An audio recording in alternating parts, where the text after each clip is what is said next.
Okay, so today, if you struggle to explain what it means for the Holy Spirit to live in us and empower us to do the things that we can't do to your children, please stick on. This video is for you.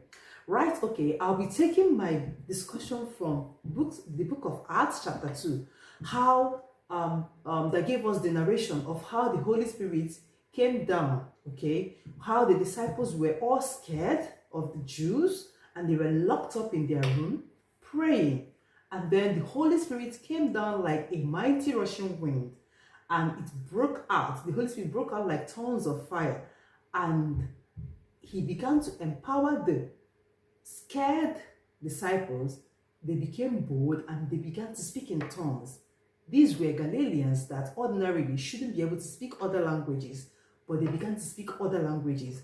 It happened that the Jews that gathered to see what was going on could hear their own individual native language, and they were amazed at what was going on.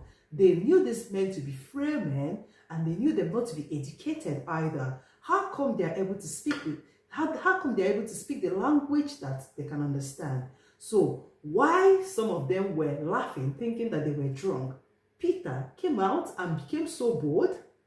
Helped by the Holy Spirit, Peter began to explain the good news of Jesus, how Jesus came, how he performed miracle, how the Jewish leaders crucified him, how God raised him from the dead, and now he is our King of glory. And after Peter had narrated this, the people were touched by the Holy Spirit, okay, not just the story. So they were touched by the Holy Spirit and they all gave their life to Christ and they were all baptized. And the Bible recorded that that very day 3,000 people were converted. Now, how do we explain this to the children? Because as it stands now, even till today, the Holy Spirit lives in you. So today I'll be using two illustrations, and one of it would be this car. Okay, this is my son's toy car. It has got no battery in it, so if you want to play with this car, you just have to give it a push for it to move, right? And there is another one, this one. This one. So this one has battery, even though you can't see where the battery is, but then there is battery. And I don't need to give it a push for it to move. I only need to press the remote control for it to move, okay? You see? Let's see again. All right. So I only need to just use the remote control to move. So if I remove the remote control from this car, you find out that this car will be unable to move on its own. All right. So other than without the battery, this car is just like this other one. Okay. But with the help of the battery, it powers it up to be able to move the wheels, to flash the lights, and some other things.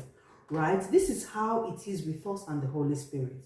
The Holy Spirit lives inside of us and helps us to do the things that ordinarily we can't do by our own selves.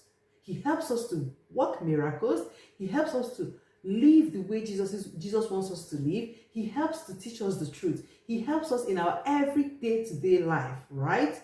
And if the battery in this car, if it runs out, you'll be amazed that this car wouldn't be able to move on its own. And better than the battery, the Holy Spirit does not run out. His power is ever ready, ever sufficient. He keeps supplying you with the strength that only God can give. So the Holy Spirit is the one that would help you respect your mommy and your daddy, help you to run away from bad friends. The Holy Spirit will teach you and give you visions of things that are yet to come. So today, if you can understand how your car is powered by the batteries, and these batteries are not visible, you can't see the batteries, but then the car is powered by the battery. This is how the Holy Spirit lives inside of us and empowers us to do great things for Jesus. I hope this makes sense. I hope this helps. And thanks for listening. And I pray that the Holy Spirit empowers us all to become who Jesus has made us to be. Thank you. See you next week Sunday, guys. Bye.